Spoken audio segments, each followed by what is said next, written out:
Hi, guys. Happy Sunday. Happy Sunday. Yeah. Hello. How is everyone? Good. How are you guys? Been an eventful day again. Yeah. It's been a very eventful weekend. We got Kate's video first, which was great. That was amazing. Was that Friday or was that Saturday? I can't remember. Friday. Great video. And then this morning we got another gift, didn't we?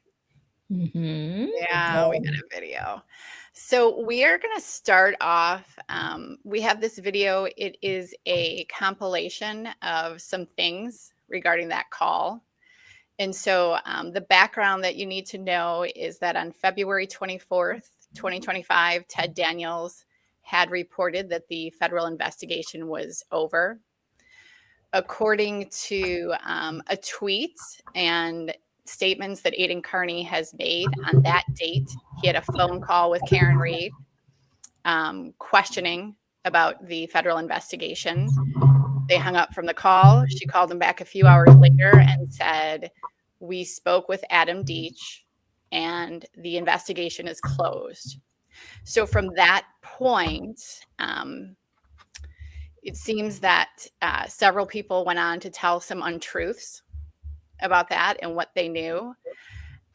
So we're going to start with this video. It starts on February 25th, which is the day after Karen found out from Deach. Karen and her team found out from Deach that the federal investigation was closed. And if you guys remember, you know, that investigation was a very valuable commodity for the defense. They used that investigation to convince the public that there was something wrong with the investigation into John O'Keefe's death. Mm-hmm. So we're going to start with this video and then we'll talk a little bit about it. So here we go. The ether. But wait, guys. Anything. Maybe the beginning would be great. Okay, so here we go. How are you feeling this morning? I feel great. Are you encouraged or discouraged by the decision by the feds that they're not continuing to investigate? I don't know that I believe that. You don't believe it? No, I do not. I have good reason not to. You not believe that? That's Yeah. good work, Karen. From the horse's mouth. Okay, have a good day. Thanks, Spooky. And they're like, we need to hear from you about this federal investigation. I think that people just wanted to hear from me, like, everything's going to be okay. I think they wanted to hear, because that's what you come to daddy for, right? You come to daddy to let you know that it's going to be okay. You know, we're going to be fine. Everything's going to be good. Don't worry about it. It's not real. The monsters aren't real. The federal investigation's still going on. That's what you want me to say, right? Because that'll make you feel better and more secure. And you know I wouldn't lie to you. But that's also the thing, right? You know I wouldn't lie to you. So I cannot come on here and say something if I don't know as a fact it's true. And I don't know if that's true. I have no idea. Do you think the federal investigation is over? I've said this before, and I'll say it again, Howie. I've never heard in my career, ever heard of federal investigators calling the target of an investigation or targets of an investigation and saying, "Hey, by the way, guys, we've just closed this. You're good to go." I've never heard of that happening. I can tell you this. I personally, this is all I can say, I personally, and no one on our team, no one, not David, not Bob, no one, ever heard directly from the FBI that this is closed, or the FBI or the DOJ that this federal investigation was closed. So my answer is, unless and until that were to happen, no, I don't believe that. It was announced, I think, by closed. Helena Rafferty after she hit the old guy in the crosswalk at dusk. Right. There's motives on the other side's part to want this investigation to be closed and to have that sort of out in the ether. But anything that's closed can be reopened, even if it were closed. I had reported. So Alan Jackson, and again, I have to, when your reporting is challenged and basically you're told that you reported a lie, I have to correct the record, even if I have to. It's like my whole livelihood. So I reported that previously that Karen Reed herself had told me in February, she called me to let me know that they had confirmed, because I had heard rumors. Ted Daniels tweeted out that the federal investigation was over. And I asked her, is this true? And she said, it's the first time I'm hearing about it. And we discussed it. and who are these sources? Who could the sources be? Is this circular? What's happening?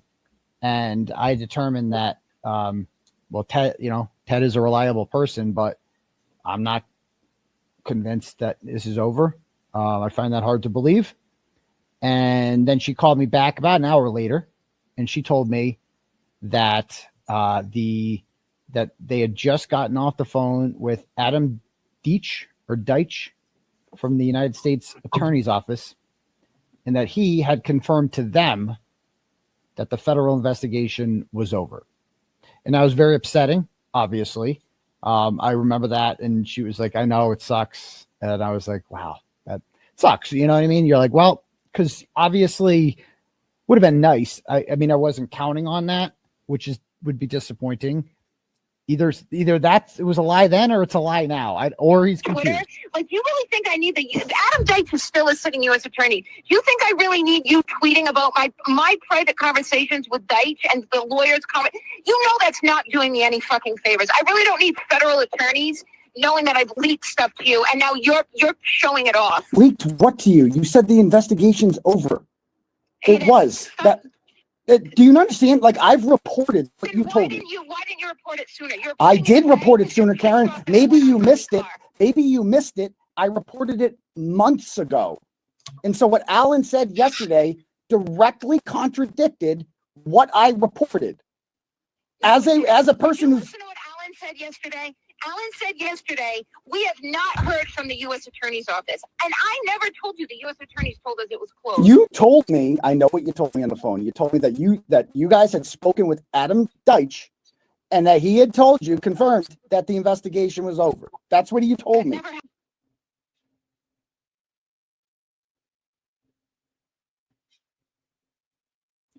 Yeah, and so here's the tweet that Aidan had put up, confirming those dates again, confirming that it was February 24th that he spoke to Karen, February 24th that Karen found out from Deitch that the investigation was closed. And you can see from those dates, immediately on the 25th, we've got Karen telling a lie to the reporters. We've got Aidan going on his show and basically being like, well, I don't know that, but he knew, and he admitted that he knew. And so this tweet is from the 29th, just before that call that leaked with Karen and Aidan, where they are arguing about this. And that this tweet was in response to Karen and Aidan going on Howie Carr's show. And as you saw in that clip, Alan and Karen going on the Howie Carr show, and Alan stating, trying to get people to believe that the federal investigation was not over. And, there are still people to this day that believe that. I think there was a tweet from an FKR person either last week or the week before, basically saying, oh, they can reopen it even if it is closed. So their lies and their misinformation and their disinformation still affect the public opinion regarding this. So yeah. Yep. They're such liars. It's crazy, right? They're just liars. It's just crazy how quickly they wanted everyone to know there was an investigation, right? I mean, they wanted that. They not only elicited it, but they then leaked it and then marketed it. We were talking about this on Spaces on Twitter today. But the moment when you get an officer of the court has permission to report that the federal investigation has come to a close, then suddenly it's like, well, no, maybe not. No, I don't believe it. No, I need to hear it from the horse's mouth, which I'm guessing who is the horse that she is. Well, she spoke to the horse on the 24th, the day before she made that statement. So, yeah. I don't know. Yeah. I don't know how anyone with a brain would think that Hank Brennan or Helena Rafferty would announce that they were allowed and given permission by Leah Foley to announce this. Like, you're just stupid if you think anyone in their positions would do that ever. And this is all to continue the slander, by the way. Like, this is to continue the dark cloud that they want over the witnesses. They need that there to remain there. Sorry, Jenny. No, I was just going to say, I always go back to, and I've said it before on our show, remember how quickly they came out when Yannetti misrepresented who was the target of the investigation, Yes. right? Yeah. He said it in open court, and they came out that same evening or the next day at the latest saying, I think it was the same evening. I think it was the same Me evening too. also. Yeah. Saying, no, we never told anyone who the target is. Had Hank Brennan and Helena Rafferty misrepresented what they were allowed to say, gosh. I have to, that it was closed. I have to believe the same thing would have happened. Right. They And would have Alan come Jackson's right? They don't usually do this. So that should tell you something. Right. The feds don't usually do this ever. Right. So they felt like they needed to. Mhm. So. Yep. So Wild. we are going to go back into the defamation lawsuit. You guys, can I read a really quick tweet that I saw today that just reminded me of kind of what we were talking about? So it's from an account I've never seen before, but they post some really good stuff. I finally found it. It's Mozzie Sticks. I don't know who that is. But I thought this was really telling. He said, Hank Brennan, who uncovered massive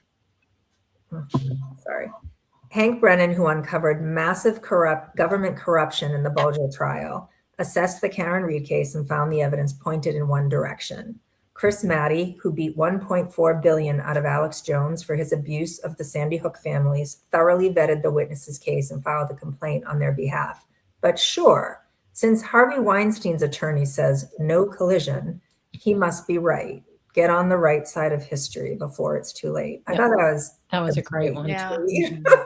Like a really great tweet, and like kind of fitting with what we were just talking about with Hank and the right side and ethical people versus someone like Alan Jackson that you just saw lie over and over again.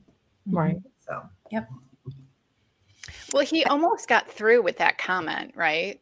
Yeah. But then he just kept adding to it. And that's when he kind of, because he could have said, I didn't speak to the FBI. Nobody from the FBI told me. But then he had to add the DOJ because, Yep. Big fat liar. Yes. Yep. Real quickly, someone had written in the chat that Melanie Little wanted to know where I live. Yeah, that's weird. That is weird.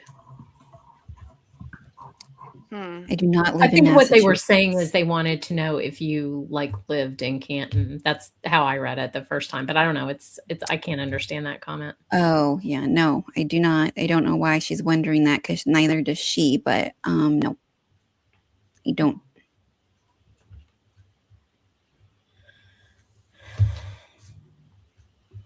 Okay, I think we were on 40, right?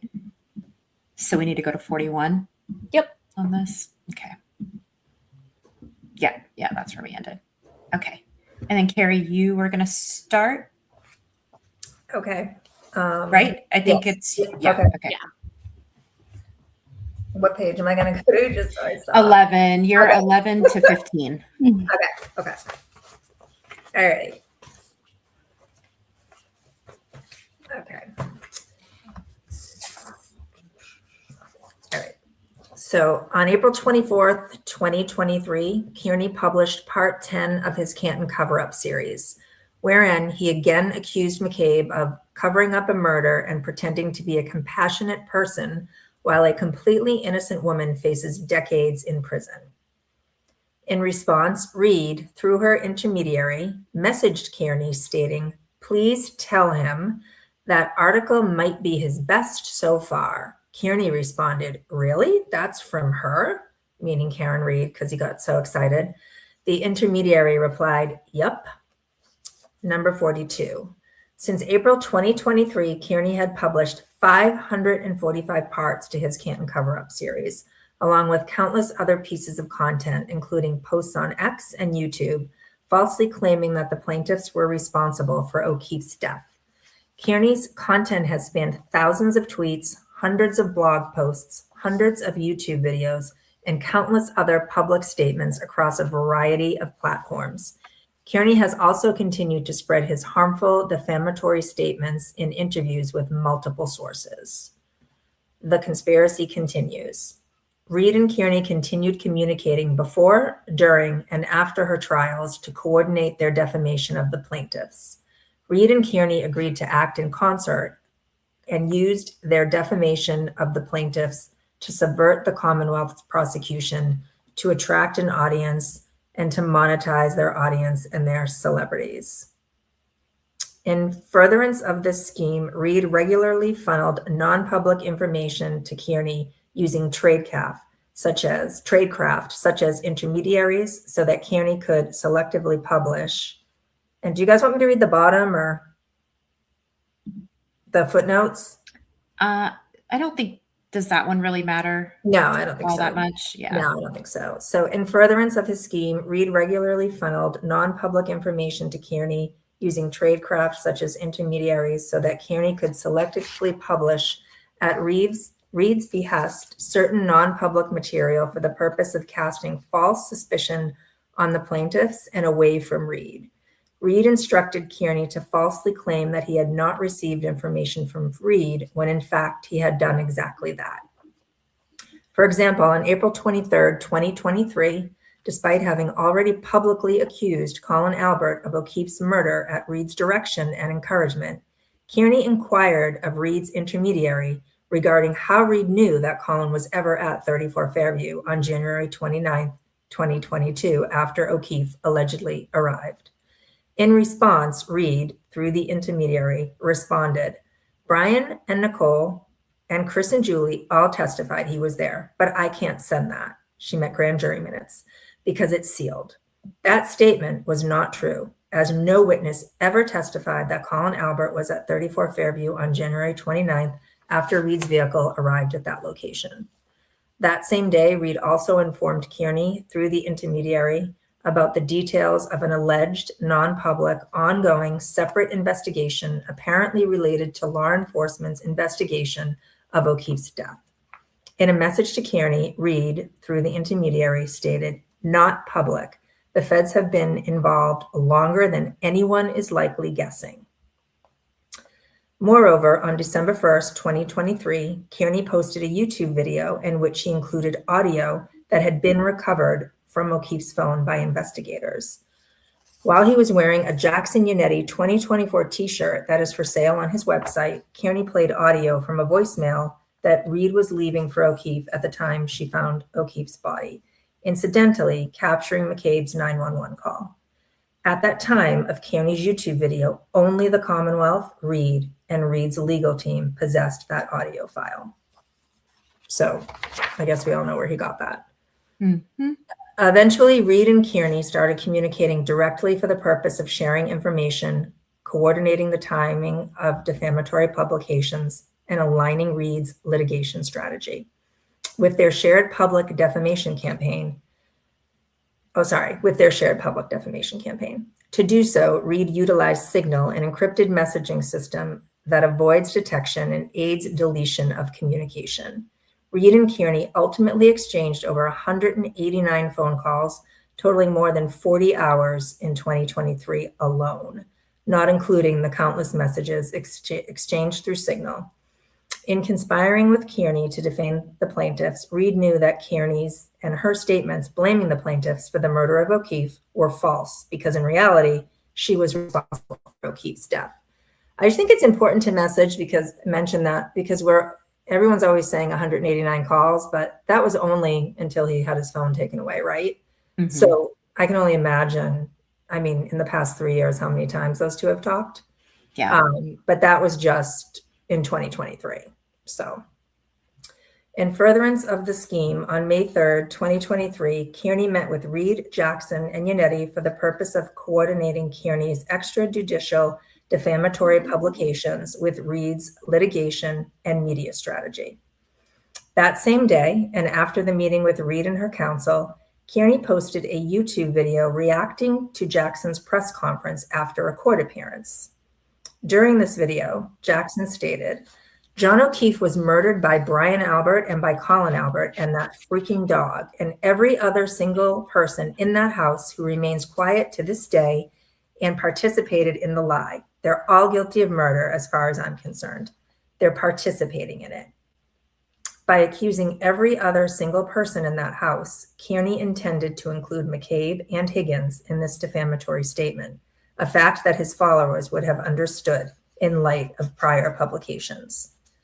On May 24th, 2023, in conjunction with publishing part 39 of his Canton cover-up series, Kearney published a YouTube video reacting to Jackson's press conference following another court appearance. In this video, Kearney stated, Jennifer McCabe and Brian Albert were involved. They are covering it up. In a subsequent blog post, he continued, the McCabes have the look of evil in them when you see them in person. These are people with no shame and aren't the least bit deterred by the fact that millions of people know that they participated in the murder and subsequent cover-up of the murder of a Boston police officer. Days later, on May 30th, 2023, Kearney published part 43 of his Canton cover-up series, wherein he discovered McCabe yet again, referring to her as Horseface and reposting a video that Kearney previously took confronting McCabe and calling her a cop killer. Notably, the blog post covered the denial of an ex parte harassment prevention order, which is called an HPO, that McCabe sought against Kearney in Stoughton District Court, based on his repeated public harassment of her. However, McCabe's HPO request was not public information. Instead, Kearney received this information directly from Reed's counsel, Yannetti, who sent a text message to Kearney that McCabe's request for an HPO had been made and denied. In particular, Yannetti wrote to Kearney, HPO denied. I think you're next, right, Jenny? So do you want me to stop? Over. You can, yeah. I am. You want to hit 53? Yeah. So I'm page. Oh wait, no. You go through page 15. Oh, okay. Yep. Sorry. Okay. Then, hold on. Let me get it. Okay. Then on June 6, 2023, McCabe traveled with her husband to attend their children's sporting event in Billerica, Massachusetts.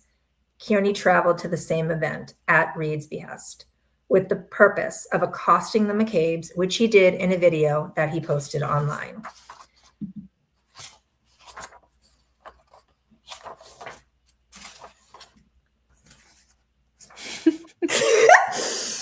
Kearney then wrote a blog post about the interaction, stating, Jen and Matt McCabe do not deserve to live a normal life and pretend that they weren't involved in murdering a Boston police officer. In a subsequent video, Kearney again discussed his harassment of the McCabe family, stating, I went to her kid's lacrosse game and made a scene there and got kicked out because I kept calling her a cop killer. On July 23rd, 2023, Kearney met with Reed and Jackson again in person. The purpose of this meeting was for Reed, Jackson, and Kearney to meet with a national CBS News correspondent over dinner at a steakhouse in downtown Boston to discuss Reed's criminal case. This meeting occurred the day after a rolling rally organized by Kearney took place, where nearly 50 cars drove in tandem through the streets of Canton expressing their support for Reed. During the rally, Kearney stopped at the homes of Brian Albert and McCabe, who was home at the time, shouting into a bullhorn that Brian Albert and McCabe were covering up O'Keefe's murder. Kearney's behavior at the rally enjoyed the support of Reed and her legal team. Indeed, the day of the rally, Yannetti messaged Kearney, thank you for your continued support. The next day, Kearney hosted his weekend live show on YouTube. During his show, Kearney stated that Jen McCabe killed or helped to kill. Let's keep it at a buck. That's what she did. She killed John O'Keefe. He proceeded to question why O'Keefe's family was associating with McCabe by stating, Jen McCabe killed her uncle, and then you're escorting her to fucking orientation. And Jen McCabe killed your son. She fucking killed him. Okay. That's lovely. Yeah. Unbelievable. Such a nice note to end on, It's Carrie. such a nice note to end on. Nothing like a little defamation. Right. Okay, so on August 9th, 2023, Kearney published part 96 of his Canton Cover-Up series. He began the blog post by explaining, "The movement for justice for John O'Keefe and Karen Read continues to grow by the day. Although Turtle Boy..." What happened? I lost it. Hold on. Where did it go? Oh. Okay, there we go. Okay. Although Turtle Boy was the first media outlet to really dig deep into this story, it has taken on a life of its own, independent of our award-winning journalism. The Facebook group dedicated to discussion of this topic has nearly 20,000 members and is one of the more active groups you will see on the platform. I think that Facebook group has about 70 now. Is that right? About 70,000, I believe. In his post, Kearney bragged about the fact that he was able to amass his followers with well over 100 cars and at least 200 to 300 people scattered everywhere in front of the McCabe home. He included pictures of himself wearing a free Karen Read t-shirt next to someone wearing the t-shirt sold by Kearney. Kearney lambasted the Canton police chief by stating, "It's disgusting and pathetic that this public official is treating a cop killer like the victim of a crime. This is the problem. The McCabes and Alberts are treated as royalty in this town, and they know that the police will go out of their way to protect them. This is why they felt so emboldened to kill a man, frame a woman, and think they could get away with it," Kearney stated. "It's painfully obvious to anyone with a brain that McCabe's and Alberts murdered John O'Keefe." When I was reading this, I just want to say, this is how they got these people, right? They told them they were smart and that they had a brain if they believed that the Alberts and McCabes did this, and that they were stupid if they didn't. Yes. Yep. And they repeated it time and time and time again. And most of them were the kind of people that like needed to be accepted. Yes. Right? Yep. Yep. And the fact that he's saying this, they're treated as royalty. They know the police will go out of their way to protect them. He had no basis for saying, he had no idea. None. Right. He had no basis, nothing for him to be able to say this, but he's just throwing it out there, and they just ate it up because they have brains, according to him. Right. So, okay, let me continue. On September 5th, 2023, Kearney directed remarks in a YouTube video towards Chris Albert, the father of Colin Albert. He bragged, "I go down to your pizza shop and I stand out there for an hour and I yell shit about your son. I just shit all over your child, Chris. I go down there and I shit all over him. I accuse him of some of the most heinous things possible. And I affect business. People don't want to go into your business because of the things I'm saying. I'm telling cars going by what your family did and what you're being accused of and what you've done to cover this thing up and what a scumbag you are and how you don't pay your bills." Oh, wait, hold on. You just said that, by the way, way more delicately than he did on his channel. It was very theatrical. Yeah. And in one of the lives, and I think we may have shown a clip of it, not only did he do all of that outside the business, deliberately trying to keep people from going in and patronizing the business, but he actually caused an accident one day. And it's on his live where a woman is like honking and waving at him, and she rear ends the person in front of her. And Kearney says, "Ooh, I think, did we just cause an accident?" And then kind of like moves the camera away from the accident. There was a lot going on. I haven't seen that, but I mean, yeah. I'll post it on Twitter. It's insane. It was definitely chaos down there with all of that. By early September, and I'm sorry, like I'm messing up a little bit here and there just because, again, I can't wear my glasses to see it, but I also can't see it that well without my glasses. I feel ya. Yeah. Anyone that has this type of prescription understands. By early September 2023, Read's team was concerned that the police were potentially going to charge Kearney with witness harassment. If that were to happen, Read's counsel, Yannetti, expressed concern to Kearney that if that happens, then a judge prohibits you from having contact with witnesses. This prospect concerned Reed, Yannetti, and Jackson since they feared silencing Kearney would impact the defendant's campaign against the plaintiffs. Indeed, on September 9, 2023, Yannetti messaged Kearney regarding the plaintiffs, stating, "These bastards deserve all the scorn we are giving them." With Kearney's silence, the scorn Reed intended to incite might diminish.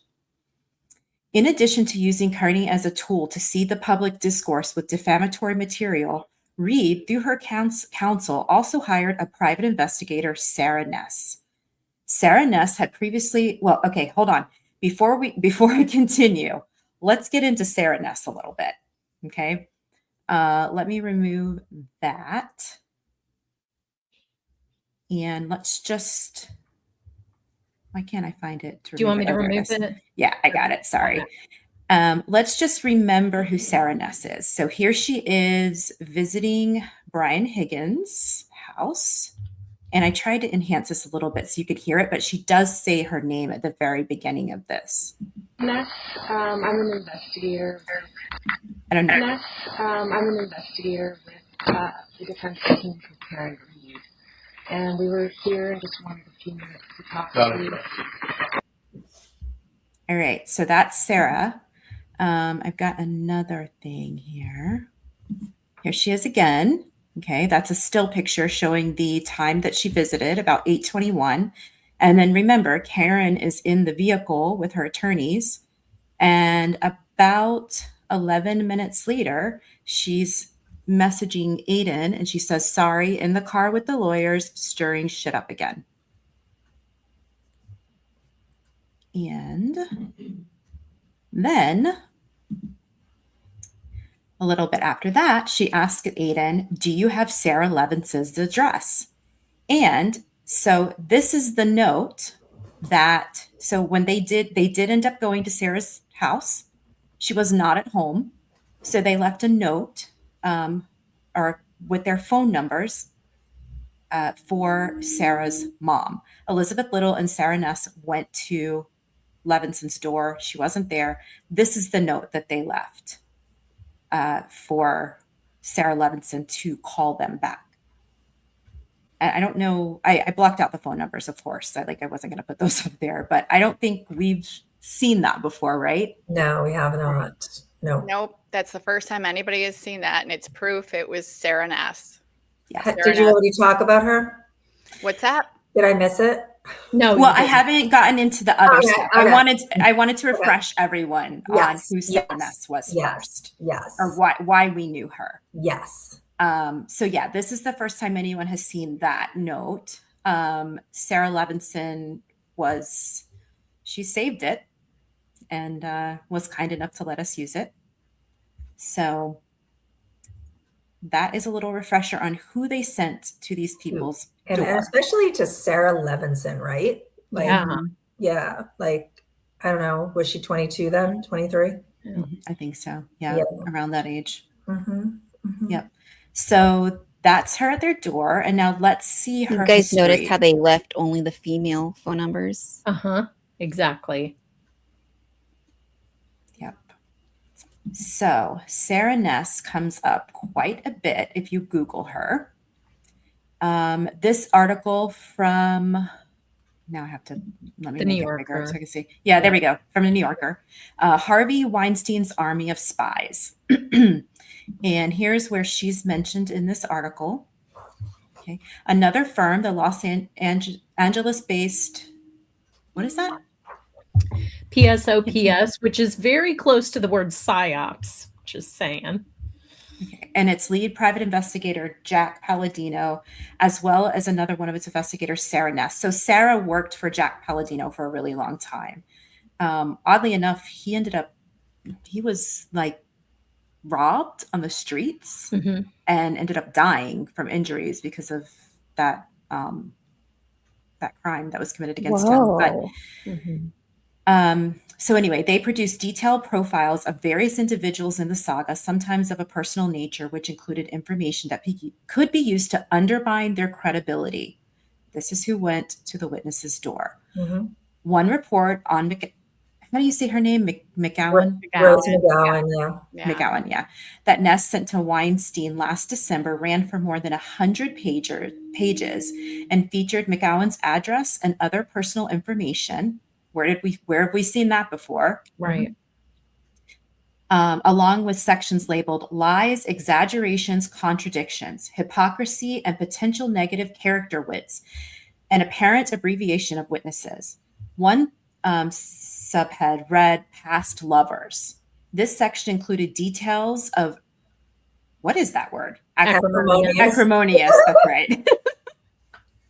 Breakups, mentioning Evelyn, and discussed Facebook post expressing negative sentiments about McGowan.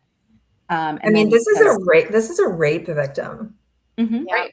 A rape victim. Just so you guys are all clear, like if you don't know a lot about the Harvey Weinstein case, so this is like that they sent this lady to Brian Higgins and Sarah Levinson's door. It's crazy. Yeah. I don't know.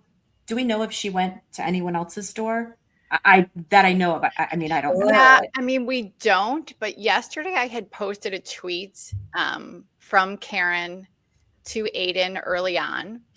John Silvera had sent a quote unquote report on Julie Nagel, and she was very concerned that Aidan not use that report. Right. I can't tell you that it was definitely written by Sarah Ness, but I do find it very interesting that Karen Reed had reports, as she referred to them, on witnesses that she did not want public. Yep. On Julie Nagel. Yep. These are this is 23-year-old girls. Yeah. Yeah.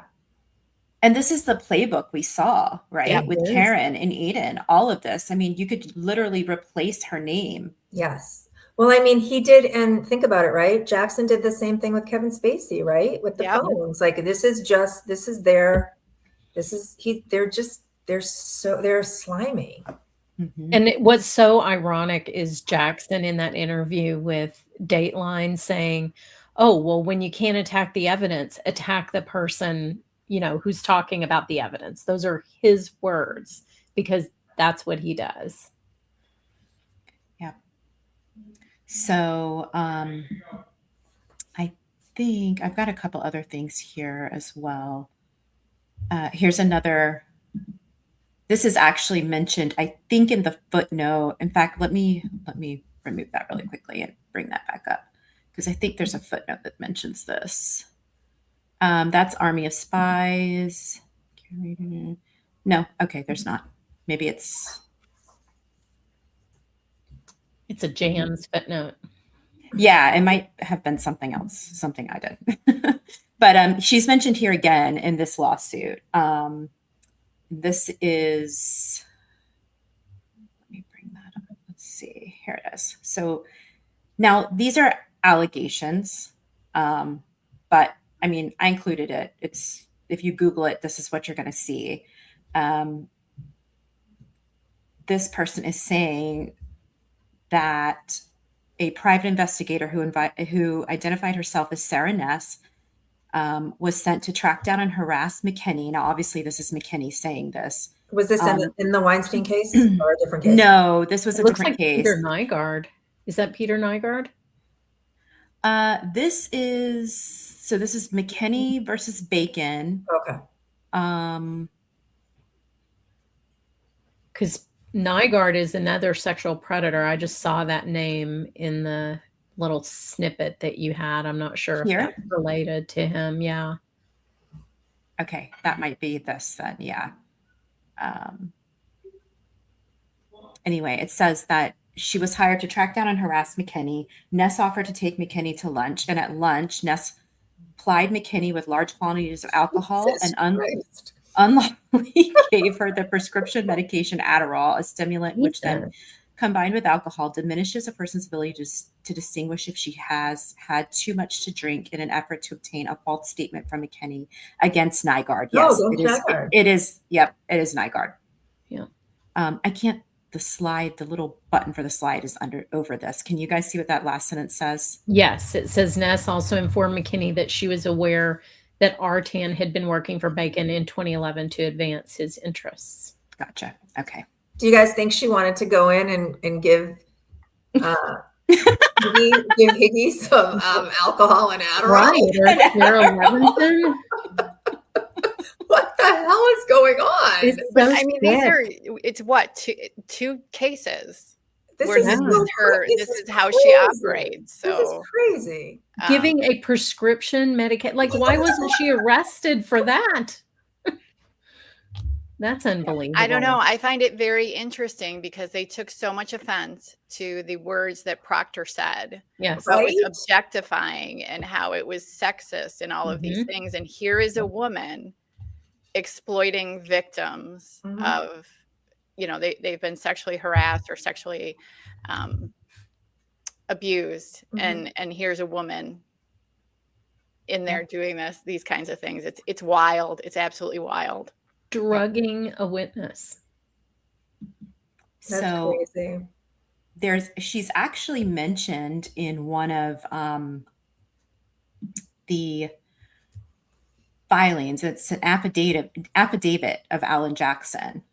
Let me just make this a little bigger so I can see it. And what's the date on this, Jenny? Do you know? This affidavit is, I think it's September 1st, 2023, but let me double check. Yes. Okay. Yep. Okay. So September 1st, he files this affidavit, 2023. He says, at some point in the last several weeks, I became aware of a recorded telephonic interview that so he's talking about Lucky Loughran, provided to a third party not associated with the defense. So here we go again. Not associated with the defense. On the recording, I was able to see the phone number associated with the interviewee. Of course, because he was wiretapped, and that's how Aidan does it, right? Like at least with a few that we've seen, he uses one phone to record the other phone.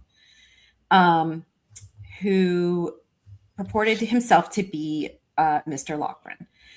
I thereby undertook to verify the user associated with the interviewee's phone number.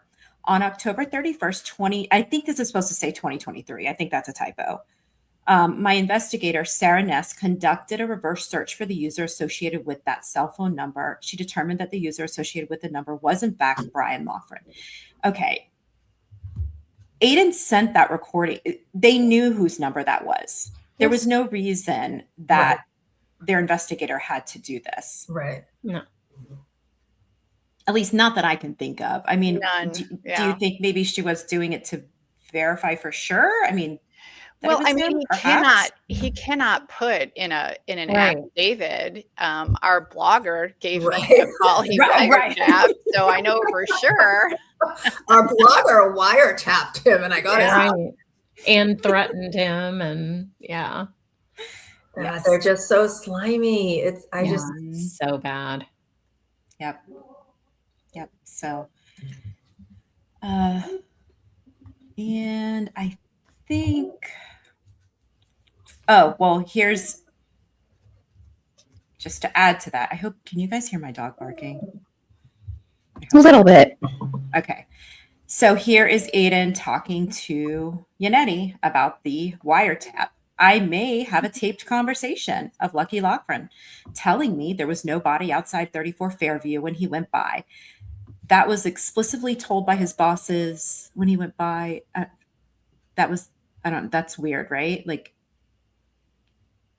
I can barely see it, but that was explicitly told by his bosses at the DPW that he is not to speak with me if approached on the job, that he has spoke with FBI who drove him along the route he did that night, that the FBI has GPS from the truck showing the route he drove that night, that he told all of this to Karen's private investigator, and that he is willing to speak with anyone on the defense about all of this.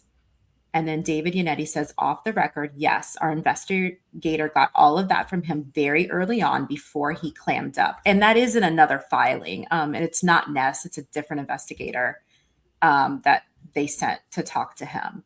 Yeah, it was Mikowski. Yes, right.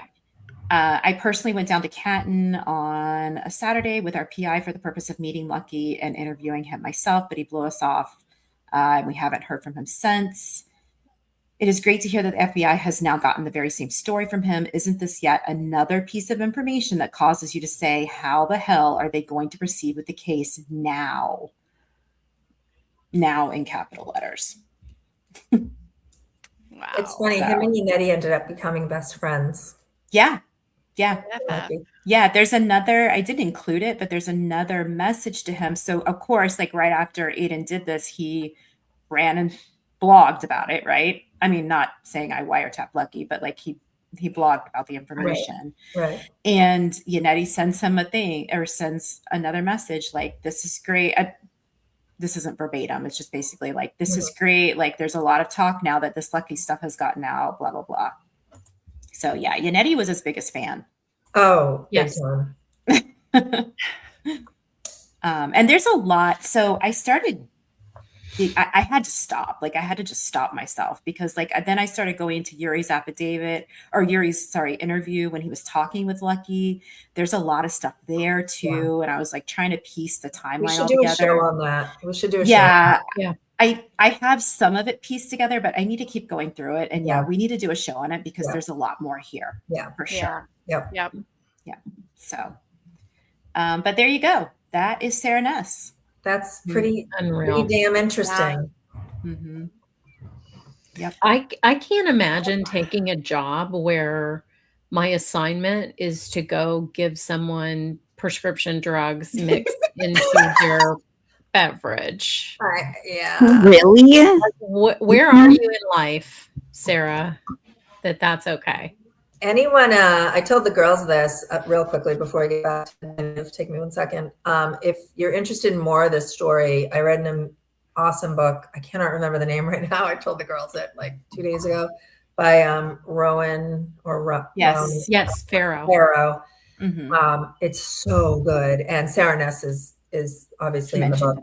Somebody in our comments said they were like listening to the audiobook and couldn't stop listening. They would like drive around the block a couple extra times because they didn't want to stop the book. Oh, that was what I told you guys too. I was my son had a football game in Buffalo and I was driving to Buffalo and I'd been in the car for 12 hours and I literally drove for 40 minutes more, just drove around to listen to it. Love that it's kind of book. Really, really good. So you guys should check it out. What? We don't know the name of it? I'll find it. Yeah. Hold on. Yeah. I know what it is. No, I have it. Hold on. Oh, I got it. What is it? It's gonna drive me crazy. I've got to find it. Hold on, because I took a screenshot of it. Let me just go to my Google Drive. Catch and Kill. Yes. Oh, that's right. I do remember you talking about that. So good. So good. And you sent us the wrong picture of it first. You sent like another book, Catch and Kill. And we're like, wait, wrong one. Shame. Mockingbird or something. Yeah, it was some kind of fiction. Shame. I'm sorry, guys. I have such ADD. Sorry. No, it's fine. I need Sarah Ness's Adderall. Yeah. Don't say that. Don't say that. People are gonna start rumors about us. Unbelievable. Hey guys. All right, so I'll just go ahead and finish reading the Sarah Ness part. Where was it at? So in addition to using Kearney as a tool to seed the public discourse with defamatory material, Reed, through her counsel, also hired a private investigator, Sarah Ness. Ness had previously worked with Jackson in connection with his representation of disgraced sex offender Harvey Weinstein and was deployed in that case to discredit victims of Weinstein's crimes, as we've seen. On September 17, 2023, at the direction of Reed and Jackson, Ness visited the home of Higgins. Reed and Jackson directed Ness to question Higgins and other witnesses using tactics similar to those used against victims and witnesses in the Weinstein criminal trial. Well, I mean, hopefully not drug him, but... Right. Oh, well, that wasn't Weinstein. Never mind. That was a different one. Well, Ness confronted Higgins, who Reed and her counsel knew was represented by counsel at the time. Reed and her counsel watched from a blacked out SUV, with Reed texting Kearney in real time about Ness's efforts. Sorry, in the car with lawyers, stirring shit up again, which we just saw that. Mm-hmm. When Higgins refused to speak with Ness, Reed texted Kearney again, this time seeking the address of Sarah Levinson, another witness who would ultimately testify against Reed. Following Higgins' refusal to cooperate with Ness, the defendants directed additional defamation and defamatory conduct at him. As a federal law enforcement special agent with covert undercover responsibilities, Higgins suffered profound damage to his career as a result of the defendant's false and widely publicized statements that Higgins was involved in O'Keefe's murder. In addition, due to Reed and Kearney's defamation, individuals have traveled to Higgins' residence for the purpose of taking photographs and videos. Higgins has been surveilled, and individuals inspired by Reed's and Kearney's defamation campaign have trespassed and vandalized his property. Kearney himself has personally harassed Higgins by visiting Higgins' residence on multiple occasions for the purpose of confronting him and generating content to be published on platforms Kearney controls. When he was reading this the other night, I was cracking up because he was like, well, Meredith was driving. As if, right. As if that I was just a passenger. Yeah. Meredith was driving. Like, it's so ridiculous. Everything's Meredith's fault. Mm-hmm. Yeah. On September 19, 2023, Kearney hosted his weekday live show. In his show, Kearney stated, "What I'm saying right now is I'm not saying this as a matter of opinion. I'm saying this as a matter of fact that Jen McCabe participated in killing and planning to kill and cover up the murder of John O'Keefe. I am saying that. That is not my opinion. That is fact." He went on to taunt McCabe by I would like to hear you have a little more oomph in that. I can't do it in his tone. I'm saying that as a matter of fact. He went on to talk. It's like a South Park voice, isn't it, when he talks? It is. Yeah, you're right. It is. He went on to taunt McCabe by exclaiming, "Jen McCabe participated in killing John O'Keefe. So sue me. Why don't you just sue me? Because you did it. Because she did it. That's why, because she did it." That's a bold statement. Yeah. Yes, it is. Yep.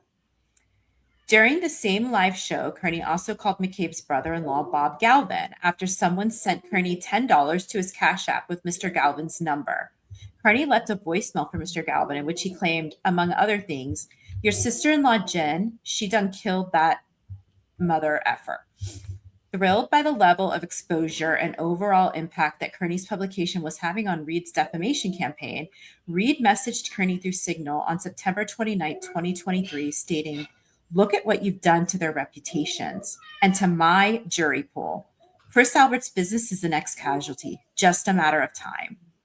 Reed was referring to the public degradation of the reputations of, among others, the plaintiffs.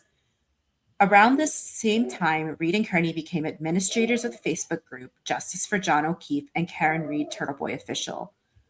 As administrators, Kearney and Reed maintained, so they were there from the very beginning. Like this September, what was it? I think we saw September 1st, 2023 is when it started. Yes. Reed was in there from day one.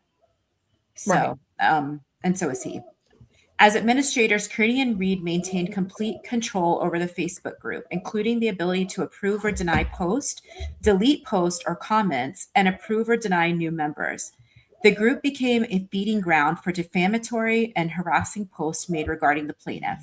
Reed personally posted in the group on several occasions, including instances where she shared confidential information regarding her criminal case that had not been previously made known to the public. On March 12, 2024, Kearney posted a 2-hour recap following one of the last court appearances before Reed's first trial. In the video, Kearney stated, "We called them murderers because they are. They are. They murdered John O'Keefe, and I will not shut up about that. You can call them witnesses all you effing want. They murdered John O'Keefe. That is a fact. It is undeniable. We don't know who delivered the fatal blow, but they all effing did it." Kearney attempted to justify his harassment and defamation of the plaintiffs by claiming that they deserved it.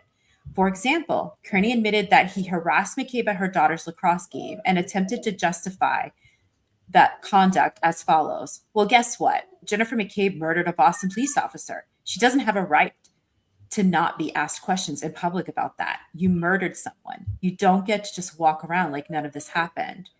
Before launching the defamation campaign with Reed against the plaintiffs, Kearney's YouTube channel only had 25,000 subscribers.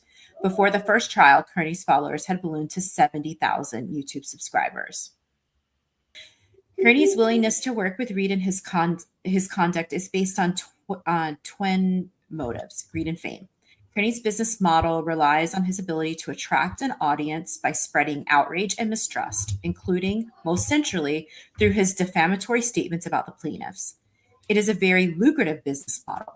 Karen and Kearney and Reed have built an audience and personal celebrity by spreading these false narratives. Kearney holds himself out as a trusted reporter, regularly referring to himself as an award-winning journalist and a truth teller, when in fact, he is nothing more than a willing purveyor of N vessel for defamatory material that Reed fed him to publish for her own selfish purposes. You want to take over, Tuesday, just because this is going to lead into your page. I didn't even know I had a page, but yes. You do. Hold on. Let me see. You're 20. Hold on. 20. Or no, I'm 20, and then you're 21 through 25. Okay, so I'll start at, where did you finish off now? I am at, okay, once Kearney, the very bottom, once Kearney captures his audience attention. Okay. Once Kearney captures his audience's attention with outrageous claims, he exploits their anger and mistrust by urging them to pay him money in exchange for products that echo the false. Got to change the page, sorry.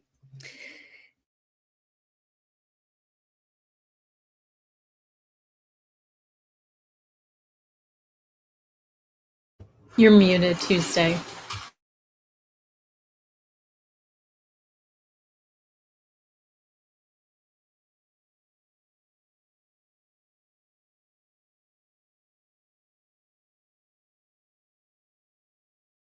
Hear me?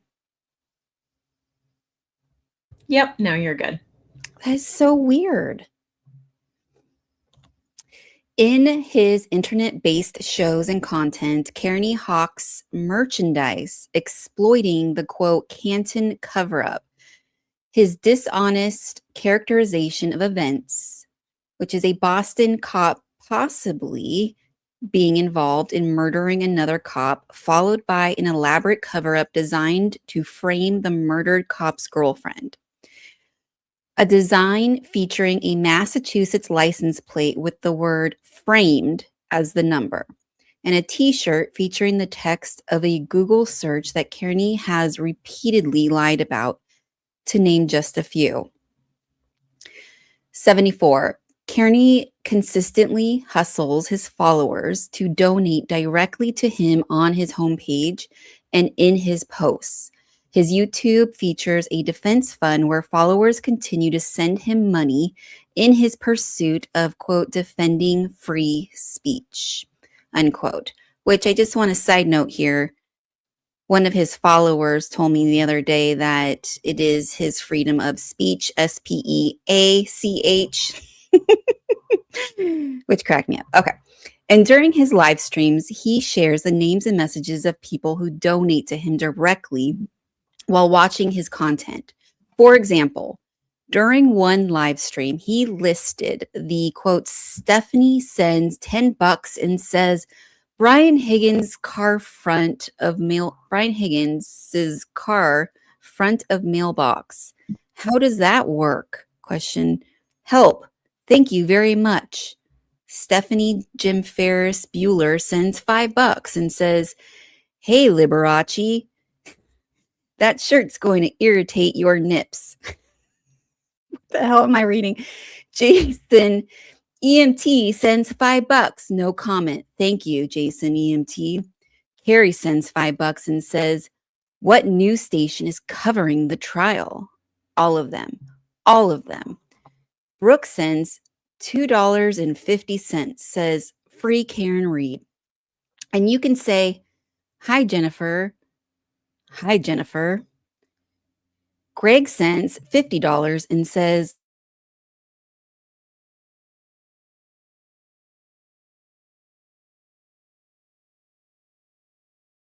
you're muted again. For the love of God. Now I can hear you. I wonder if it's like, I'm not touching anything. Okay. Great to see that. Great to see that. Thank you very much, Greg. Okay. And Laura sends $10 and says, please wear that shirt to court Tuesday. After personally, I got to turn the page. Personally recognizing his followers, Kearney goes on to direct his other followers to donate to him at the link on his website and directly through Cash App. 75.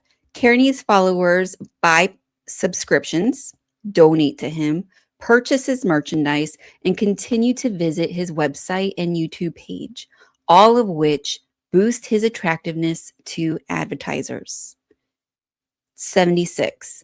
Kearney has estimated his monthly income to be $45,000 to $50,000, which he attributes to his defamatory discussion of the Reed case. So here we go. He's making a pretty penny pushing this conspiracy narrative and the defamatory. I just wanted to say one thing because I came across a message in the extraction the other day that was a long time prior to this, him telling someone what his YouTube income was before that, and it was a fifth of what it was during the Karen Reed trial. So it increased his income significantly. Yep. I believe it. Do you remember when he was talking about this the other night and he wanted to know if this was after or before his bills? Oh my God, I almost died. After or before what? He said, is income before my expenses or after my expenses? So like, you know, does his bar bill reduce his income? No. Don't let him do your accounting for you.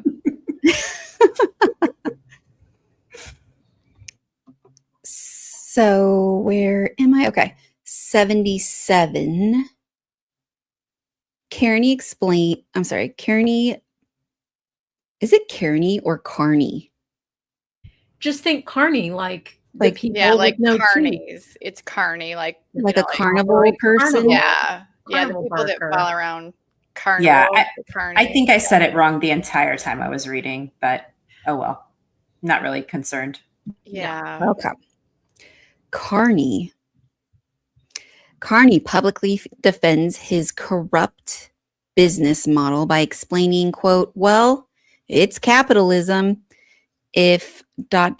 he creates a service that people think is worth giving their hard-earned money to, that's capitalism. That's their choice, unquote.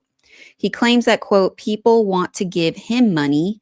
People want to buy Turtle Club subscriptions. People want to buy stuff from the store. 78. In coordination with Reed and at her behest, Kearney spread elaborate and false narratives about the plaintiffs because doing so attracted attention, personal notoriety, and a buying audience. He deliberately stoked social anxiety and political discord in his listeners because distrust in government and cultural tribalism motivates those listeners to buy his products. So true. I would say that it is also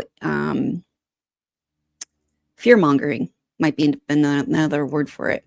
And 79. The tribalism is interesting because that's exactly what was set up in this case. You know, his live where he said, you can't hate these people enough. You know, othering that side, according to him, is tribalism by definition. And that's what, you know, it all thrived on.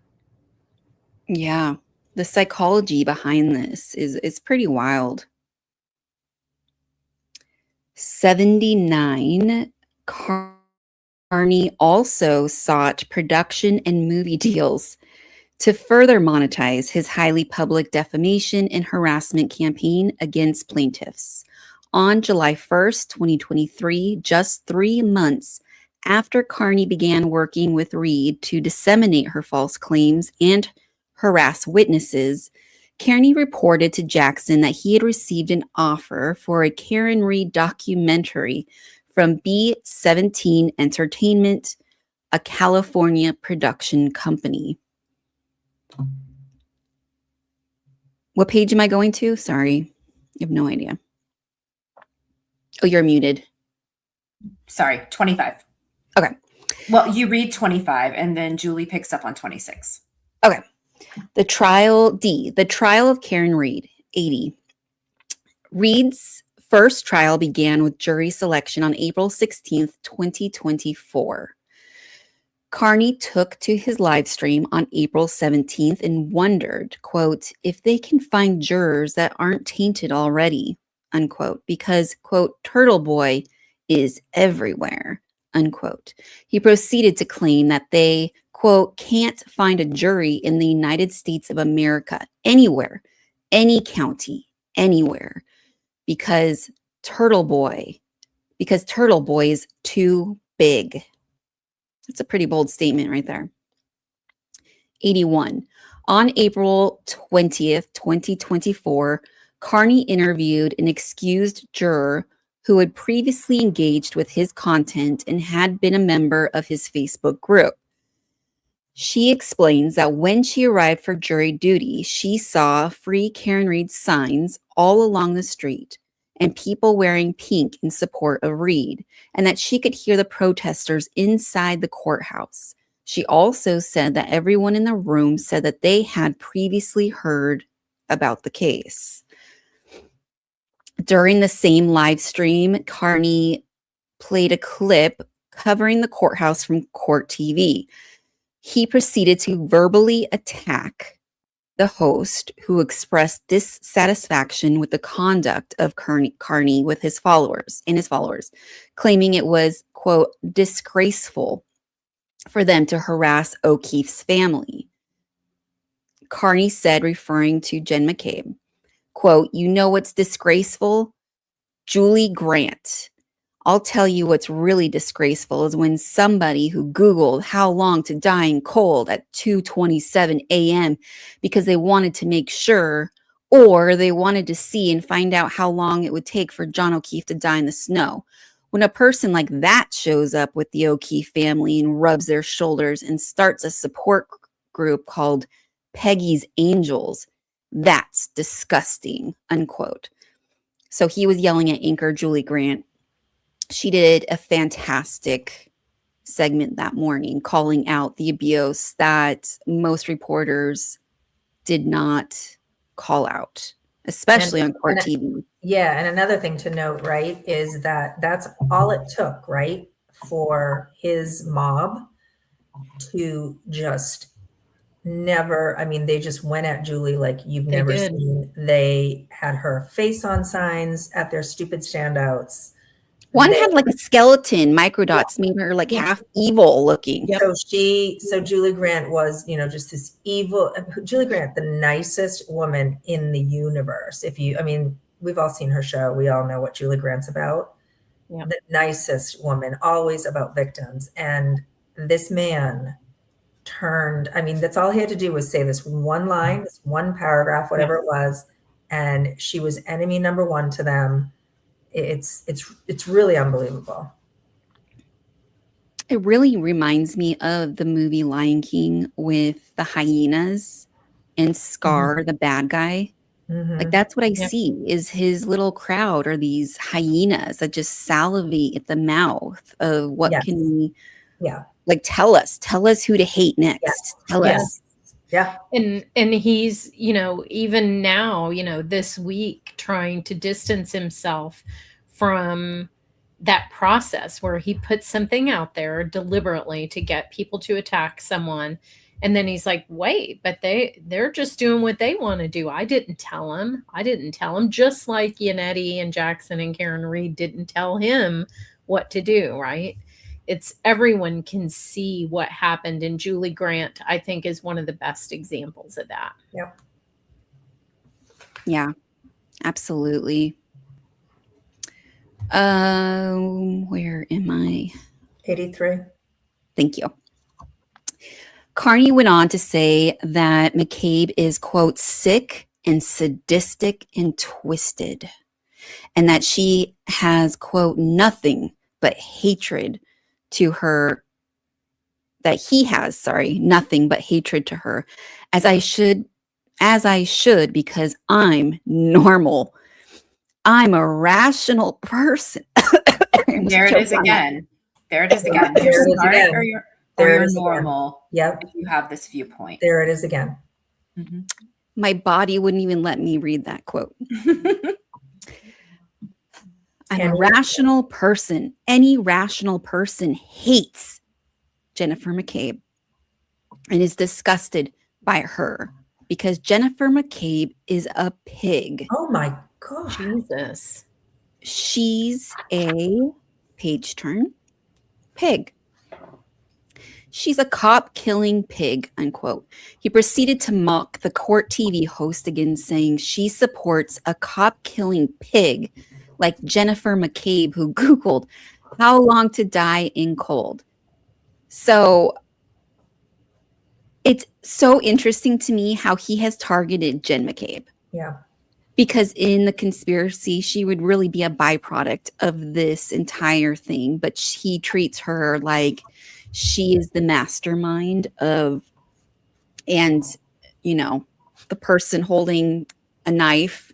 And, you know, it's crazy. And how much he used the Google how long to die in cold until he couldn't use it anymore.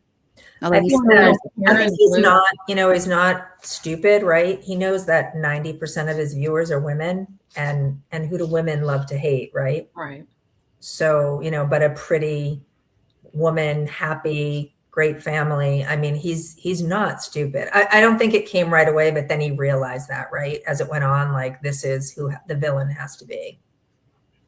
Right. And even he points out to Karen that the 227 thing doesn't make any sense when she ends up blowing up the timeline by giving him different times that she believes John's body was so-called placed on the lawn. And, you know, he questioned all of that at times, along with other storylines that didn't make sense. Yep. I just want to add, who do insecure women love to hate? Mm-hmm. Yes.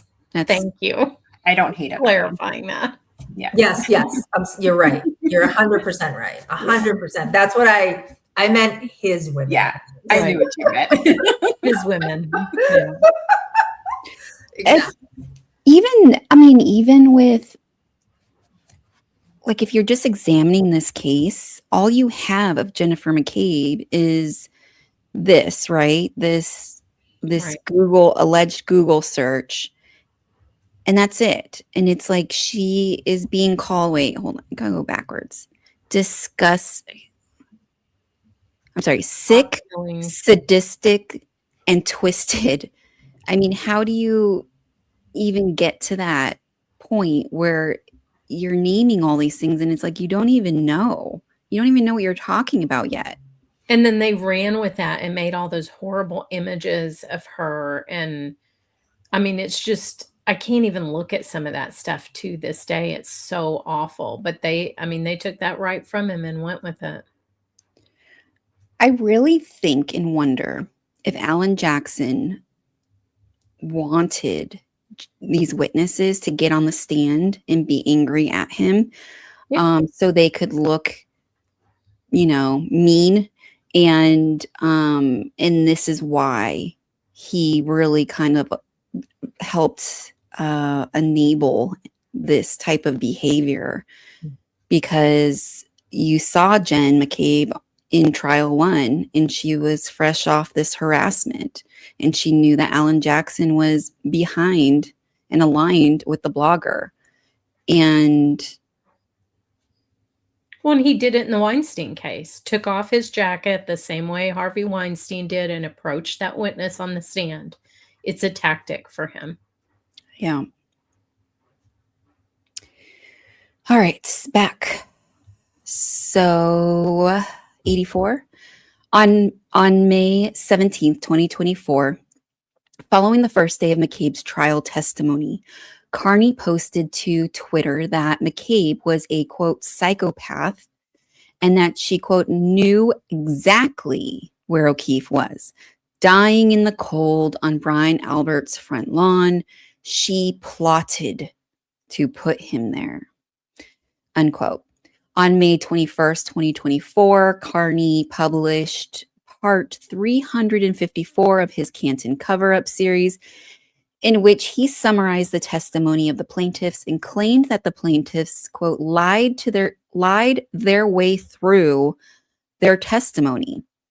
He claimed, quote, they all have not nearly identical, well-rehearsed stories, which isn't surprising because they've had 2 years to make sure they'd have them straight, and their lives depend on the consistency, unquote. He explained that, quote, all of the plaintiffs were caught in lies at some point during their testimony, unquote.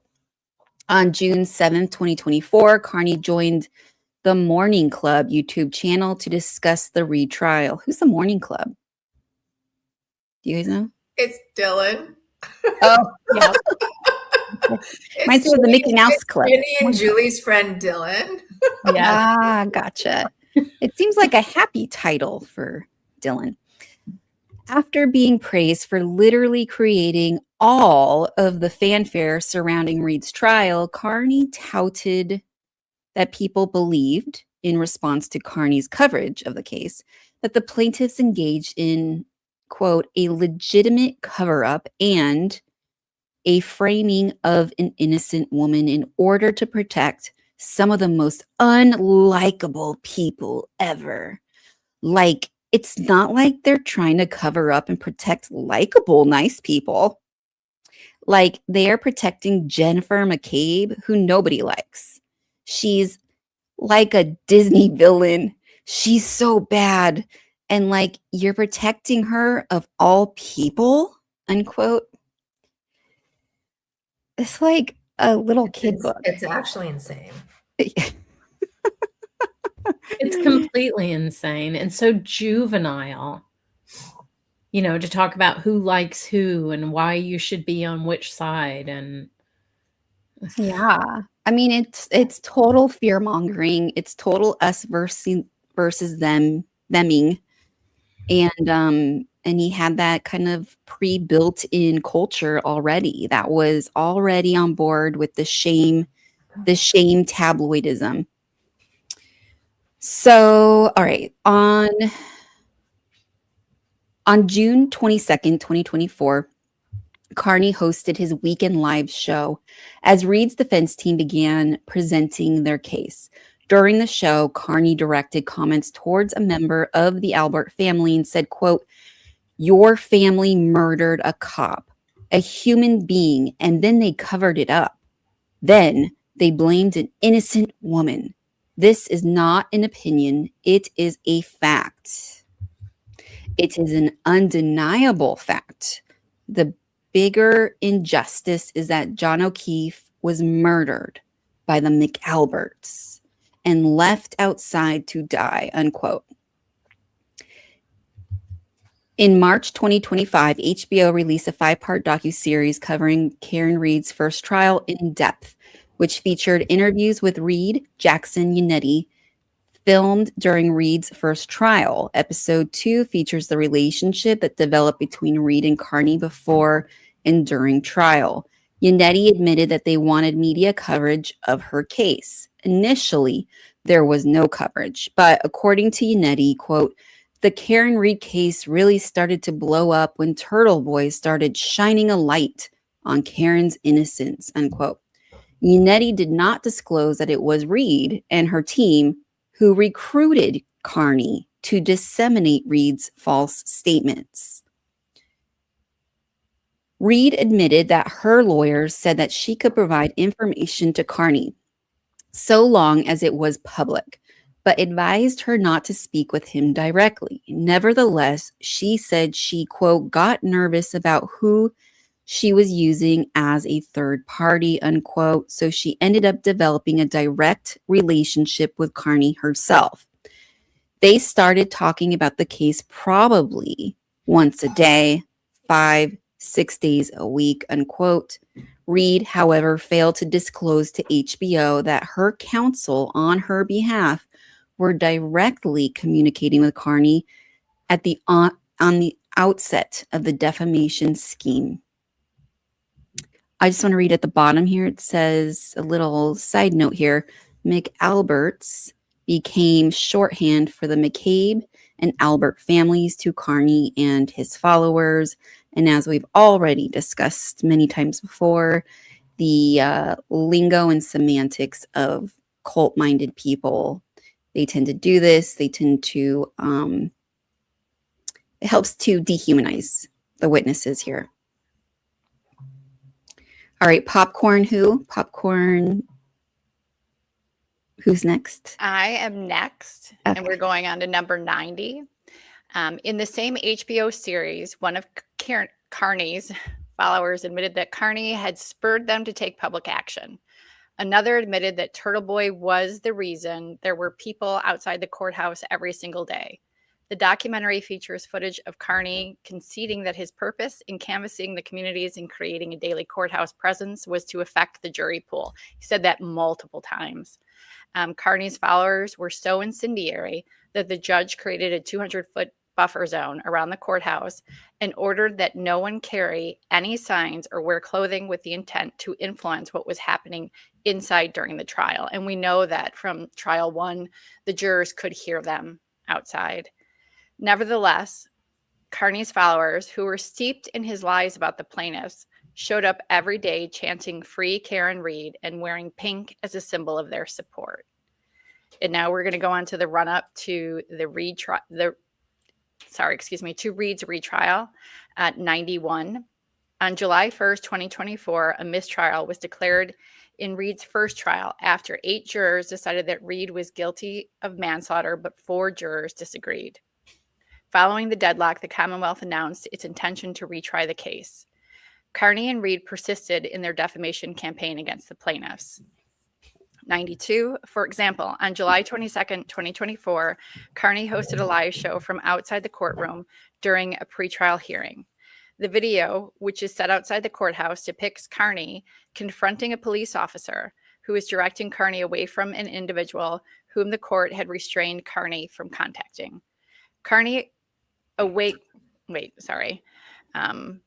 proceeded to harass other supporters of the O'Keefe family outside the courthouse by saying, "They're just supporting cop killers. They're just supporting the cop killing McAlberts. That's what they're here to do."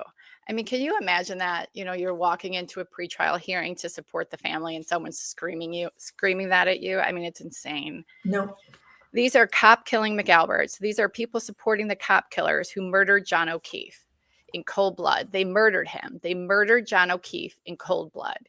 He asked the bystanders, "Are you proud to support cop killers like the McAlberts?" He continued, "I didn't kill someone like Jen McCabe, Brian Albert, and they all did. I didn't kill anyone, but they did. Yes, they did. Yes, they did. Yes, they did." When he says that, it's like, ugh. They murdered him. They murdered John O'Keefe in cold blood. 93. On July 29th, 2024, Kearney published part 382 of the Canton Cover-Up series. In this post, Kearney explained, "I've been fighting for justice for John for the last 15 months. I sacrificed my freedom for that. But because the O'Keefe family can't get over their hatred for Karen Reed, and they have too much pride to admit that they've been conned by John's killers, they want me to rot in prison."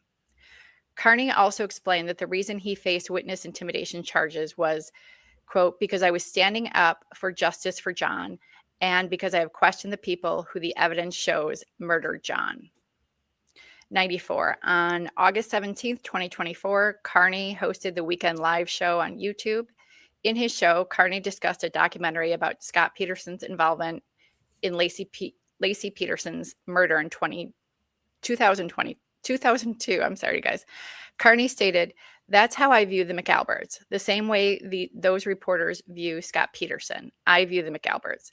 I didn't view the McAlberts as witnesses. I viewed them as murderers because they are, like, they're fucking murderers. They put this in my charging document. So let me say it again in case I wasn't clear about it the first 1,000 times that I said it. The McAlberts murdered John O'Keefe. They did. The McAlberts murdered John O'Keefe because it wasn't Karen Reed." He's so and the logic there is insane, right? So if Karen didn't do it, it had to have been them. Like, yep, insane. 95 on September 14th, 2024, Kearney hosted the Weekend Live show. Kearney stated, "Think of how much that cost the Commonwealth, all to protect Jennifer McCabe, all to protect her, a murderer. Let me be very clear about this in case I haven't a million fucking times. Jennifer McCabe is a murderer. Like, full stop. That's it. She's a murderer. She did it. She actively participated in the murder of John O'Keefe. I can't stress that enough. I'm begging them to sue me if it's not true. They haven't done it yet. She actively participated in the murder of John O'Keefe." He said it so many times. Like, I mean, he's got to know there's just no way you're going to win this suit. I mean, I don't even know, like, how does he go to trial for witness intimidation? I don't even know how you go to trial. I don't know. I mean, he memorialized everything that he did like a moron. Let's press play. Yeah. Mhm. 96. I swear he should work for the other side because he helps them so much. Yes. Right. Secret squirrel of the Commonwealth, Aidan Kearney.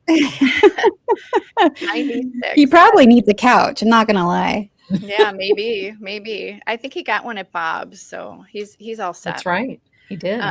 96. On October 18th, 2024, Reed publicly acknowledged for the first time her long-standing relationship with Kearney. In an interview given to Dateline NBC, Reed admitted to speaking with Kearney on the phone almost every day for like 20 minutes. 97. On January 20th, 2025, Kearney published part 466 of his Canton cover-up series. In response to a claim by one of McCabe's friends that she was harassed by a quote-unquote turtle rider, the name for Kearney's followers, in public, Kearney stated, "The fact that Jennifer McCabe has to cover her face in public like this because everywhere she goes, people immediately see her face and recognize her as a cop killer is a great thing." And I just want to point out the footnotes on this page. Our very own Carrie made it into footnote 45. Oh my God. Yeah. He wrote about you how many times, Carrie? Was it once or twice? At least twice for sure, because this had to be the second time. No, yeah. it was like what is the guy's name? The JLR. Yeah, I had no idea who he was. Me and Hank being friends. And then this. So yeah, three times. Yeah. Oh no. And then a fourth when Christy said I was a fake account. Oh, okay. Yeah. But then they found out it was someone else, but he never retracted it. Right. Of course. Oh my God. 98. On April 24th, 2025, ABC released an episode of Impact Times Nightline in anticipation of Reed's retrial, which featured interviews with Reed and Jackson. In it, Reed's attorney Jackson stated, referring to the plaintiffs, "There are people in that house that are actually responsible for his death and who murdered him. And there are those in the house who are covering up that murder." Jackson also specifically refers to McCabe as being involved in a cover-up. Something was going on with John laying in that snow in that front yard. That means that this is a cover-up. John was murdered inside that house. His body was placed outside, and Jennifer McCabe knows that. And so, again, here is Alan Jackson making these statements, accusing witnesses of murder outside the courtroom, making these extrajudicial statements. He's not, there's nothing that is a protection for Alan Jackson for these words. He can be held responsible for these words. Yeah, which I think there has to be some sort of what's that word? I'm blanking on the word. Strategy for them putting that in here, right? Yeah. I mean, that's blatant defamation as well. Yep. Right. And he did it a lot. He did it a lot. He sure did. Mm-hmm.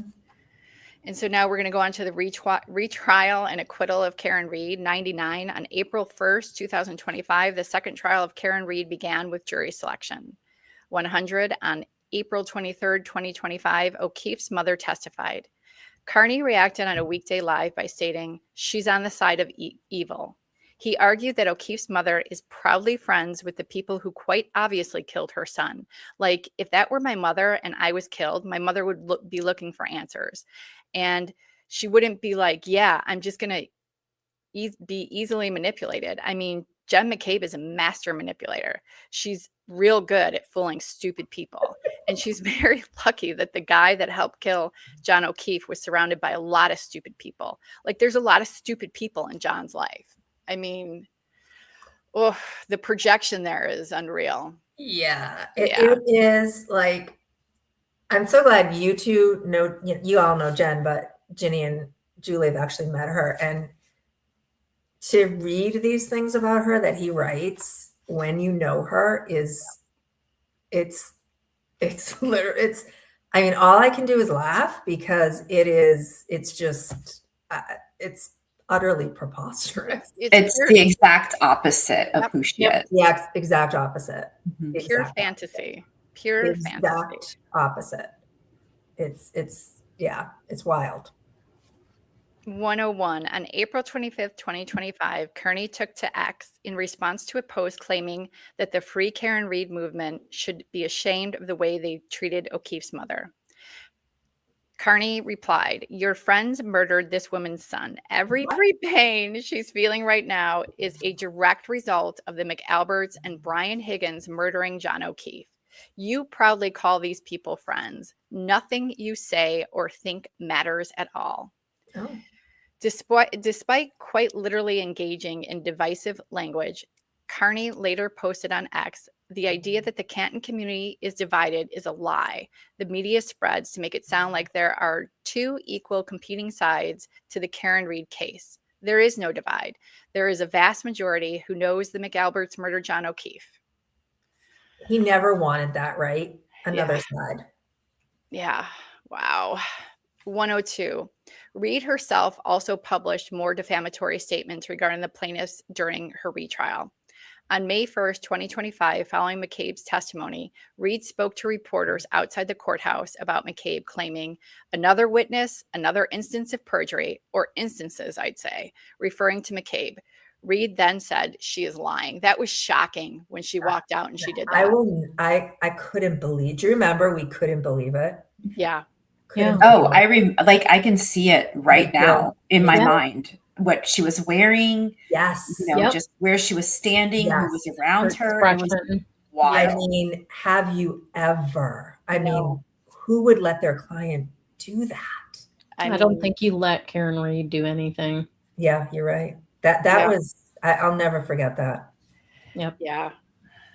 Just wow. 103. Then on May 8th, 2025, Kearney went live outside the courthouse wearing a t-shirt with a still of McCabe on the stand, which that still like blows my mind that he took their likenesses. I know. And he was selling it on t-shirts. I mean, unreal. Yeah. He explained that he was walking the periphery of the buffer zone and hoped to not be in violation with the shirt on. He went around speaking to protesters outside the courthouse with people coming from as far as California and Georgia. People stopped to take pictures with him and people handed him money, to which he responded, "People just give me cash. It's nice." Oh my God. It's nice, guys. Just walk around. People give you dollar bills. Who are these weirdos? Yeah, I'm not 100% sure why people are giving him money like that. It's bizarre to me. It's, it reminds me a lot of preachers, right? Right. So, the yes. And so many of them are also involved in fraud. Yes. It's amazing. Jim Baker. Yeah. I called him Elmer Gantry on one of our lives. Yeah. It's a really gross form of evangelism. For sure. So this, we're at 104, but Lydia is going to take over from 104 to the rest of them. Oh, am I? Okay. Yes. Hang on. 104. Let's see. Okay. Reed knew that her statements regarding McCabe and others, like the same type of statements she fed to Kearney, were untrue and intended to deflect from her own culpability. During the retrial, the prosecution presented footage of an interview with Reed and Yannetti. During the interview, Reed acknowledged that she previously expressed concern to Yannetti that she was responsible for O'Keefe's death. Quote, and then when I hired David Yannetti, I asked him those questions the night of January 29th, like, David, what if, I don't know, what if I ran his foot over? You know how she says foot so weird. Or what if I clipped him in the knee and he passed out? Or went to care for himself and he threw up or passed out? And David said, then yeah, you have some element of culpability. What's interesting to me about this statement is she repeated it word for word to Dateline. Like, this is exactly how she phrased it, either Dateline or 2020. I can't remember. I think it was Dateline. Mm-hmm. But it's weird how she like retained those exact words. Moreover, during the Commonwealth's closing argument, I think too, real quickly is, and we've mentioned this before, but Karen's wondering, right? Like, did I hit him? In her mind, she doesn't know, allegedly, she doesn't know whether she hit him or not, right? This is what her narrative is. She doesn't know. It's possible, right? And then all of a sudden, she's asking Yannetti what would happen if that was the case. And he's like, well, you'd be culpable. And then all of a sudden, she knows she didn't hit him. So, yeah. Like, where does the knowing come from? Like, where did she all of a sudden get this massive clarity? Right. And why is there doubt? If you didn't do it, why are you questioning if you did do it? It's strange. But she knows she did it. Right. Okay, 105. Moreover, during the Commonwealth's closing argument, the Commonwealth showed a clip from an interview with Reed in the HBO documentary. With a smirk on her face, Reed explains, the closest I must have said was, did I hit him? I know I said I hit him, but did I really say it as many times as law enforcement is claiming I said it? On June 4th, 2025, Kearney posted a video recapping day 27 of the Reed retrial. In response to the testimony of Brian Lucky Loughran, a plow driver who testified on the defense's behalf, Kearney said, I run Canton. I'm the mayor of Canton. I'm the most powerful person in Canton. Lucky, you don't have to worry about them anymore. The big wolf is dead. I slayed them. The McCabes and Alberts are nothing. Referencing the McCabes and Alberts, he continued, they're pissing their pants every single day, counting down the days of their freedom. Like Jennifer McCabe is every day. She's a free woman. She's grateful for her freedom because she knows she's going to spend a significant amount of time in federal prison. And it's going to be glorious when that happens. The federal prison is a real mystery to me here. I don't know what's going on. Do you have theories? Why she's going to federal prison? He must have thought Adam Deutsch was going to put them all there for him. Right. The FBI was going to lock Jen McCabe up. That is so funny. I didn't notice that when I read this, the federal prison part. Yeah. Let's find out what Jen McCabe's federal charges are, guys. Oh, let's dig into it. On June 18th, 2025, immediately following the conclusion of the retrial, Kearney was interviewed by NBC 10 in Boston. During the interview, he said, the people who murdered John O'Keefe are out there. It's so shocking that he said this to NBC. It's unbelievable.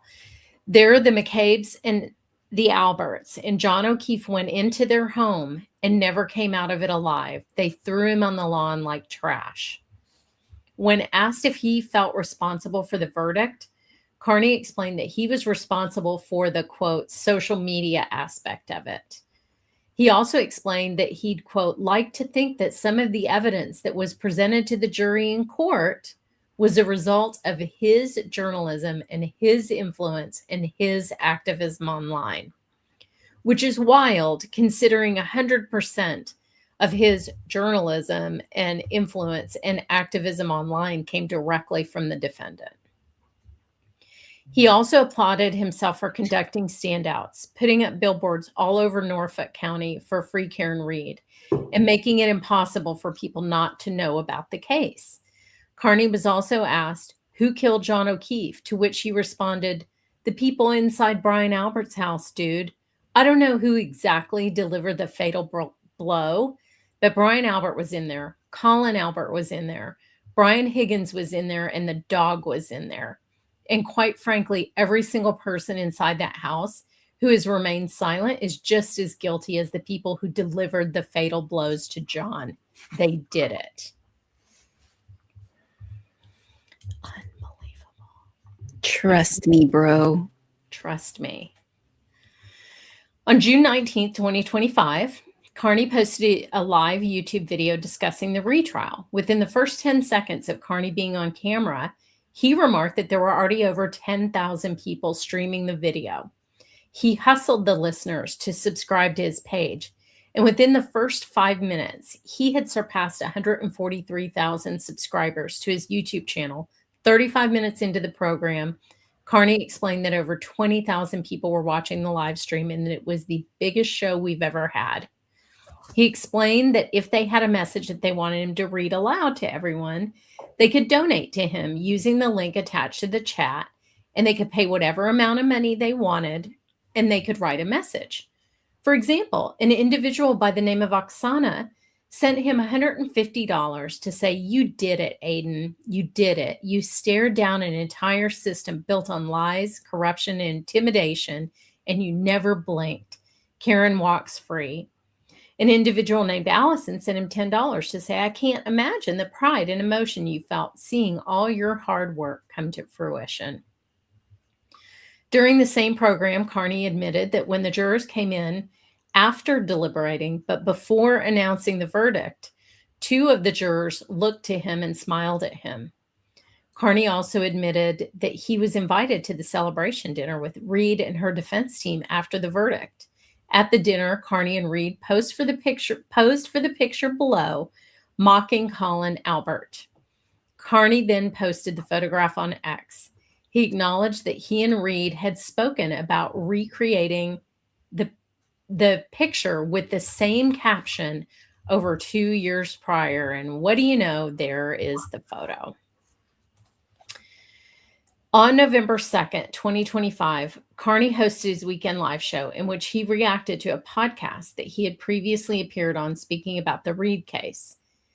In the podcast, Kearney admitted that he protected Karen Reed and that he lied to Boston Magazine about their relationship. This is a really important number in here, I think, the fact that he admitted that he lied to Boston Magazine. So I'm sure we'll come back to that. He explained that Reed's team did not want to be publicly associated with him. They wanted him to do the work of getting the story out there about what the McAlberts have done. He admitted he understood it would be dangerous if her team were publicly tied to him, but that privately they praised him, not privately anymore, and they fully supported him. In the same video, Kearney also admitted that he approached McCabe in the past to ask her questions at the direct request of Reed, Jackson, and Yannetti. So they bolded and italicized at the direct request because it's quite clear now that's exactly what happened. The podcast that they were referring to, by the way, is called Canton Connections. It appears from the footnote. On January 12th, 2026, Reed participated in her first podcast interview since her criminal trial ended with Rotten Mango. When asked, "What do you think happened to John O'Keefe?"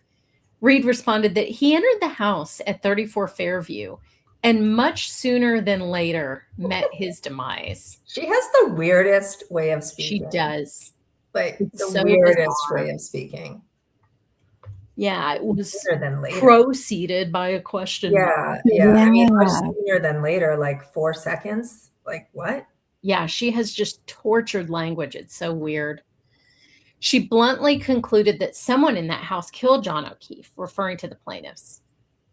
The impact of Kearney and Reed's conspiracy. Every day since April 18th, 2023, when the defamation campaign began, the plaintiffs and their families have been harassed and tormented as a result of Kearney and Reed's unlawful conspiracy to defame them. The plaintiffs have become prisoners in their own communities, besieged by Kearney and the others who have been duped by Kearney and Reed to believe that the plaintiffs are murderers. Defendants have deliberately employed these false narratives about O'Keefe's murder and the plaintiffs' families as part of a marketing scheme that has brought Kearney substantial personal income. Kearney has an audience of hundreds of thousands of followers. He has purposely published statements by other people who falsely assert that the plaintiffs are responsible. As a result of the defendants' campaign, the plaintiffs have been forced to endure malicious and cruel abuse at the hands of ruthless and unscrupulous people. On a regular basis, the plaintiffs have faced physical confrontation and harassment at their personal residences, their places of business, and their children's extracurricular activities. The plaintiffs have also sustained a barrage of harassment and verbal assaults on social media. Throughout Reed's trials, Kearney and his followers harassed the plaintiffs as they reported to court to serve as witnesses. The harassment was so extreme that the judge ordered a buffer zone around the courthouse to protect those inside. Kearney and his followers chanted "cop killers" as the plaintiffs walked by and shouted "Free Karen Reed" all day. And of course, it's been reported, that the jury heard that. They heard everything that was happening outside the courthouse. The plaintiffs have had to undertake efforts to protect themselves and their identities. Their families, places of businesses have been targeted, and Kearney has stalked them at their children's extracurricular activities, causing fear and emotional trauma to the plaintiffs and their families. Kearney admitted publicly that one of the goals of his false, outrageous, and defamatory statements about the plaintiffs was not only to portray the plaintiffs as those responsible for O'Keefe's murder, but also to taint the jury pool for Reed's trial and to benefit financially from the publicity. So am I reading the counts? No, I think we were just going to stop there and just obviously just y'all can read them. There's, 14 counts of defamation and conspiracy to commit defamation. They go through them all. Emotional distress and defendant Kearney's, it's pretty interesting to read. But we're not going to read all that to you guys, but they both have 14 counts of all sorts of fun stuff to defend themselves against. Yeah. Oh boy. It'll be interesting to see who their counsel will be for this case, right? Yeah. Yeah. Yeah. Do you think she'll keep the same like that? She can't have Jackson, obviously, because he's in the filing. Right. I wonder if she'll have that. What's his name? Seligson. I think, and the other one's Rosenberg. Yes. Yeah. Yeah, I don't know. And I don't know who he will use. He had said that Betterow and Bradel won't be lead counsel. And then he got really mad yesterday and said, "That's not what I said." It is what he said. Right. Yeah. He said they don't have the bandwidth. They don't have, I think he said interest. I can't remember. He listed off a bunch of reasons why they didn't do it. And then he said he wanted that he could get Jose Baez, but also the Radners, the sidewalk attorneys from Michigan. He mentioned them as well. Oh, wait, hold on.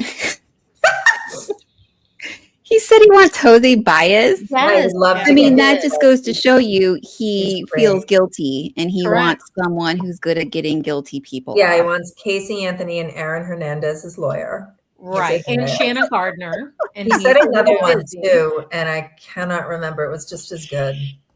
It was the Radners. He wanted the Radners. No, but it was a criminal defense lawyer. He said another person that I remember I giggled at, like a Jose, but oh Lord. I can't remember. I mean, tell me you're guilty. Yeah. But the Jose Baez sent me. Yeah. Baez is a little busy right now. Baez has his hands full with Baez. He does. Yeah. I honestly don't know. I can't imagine what civil lawyer is going to want to. No, touch it. No. Yikes.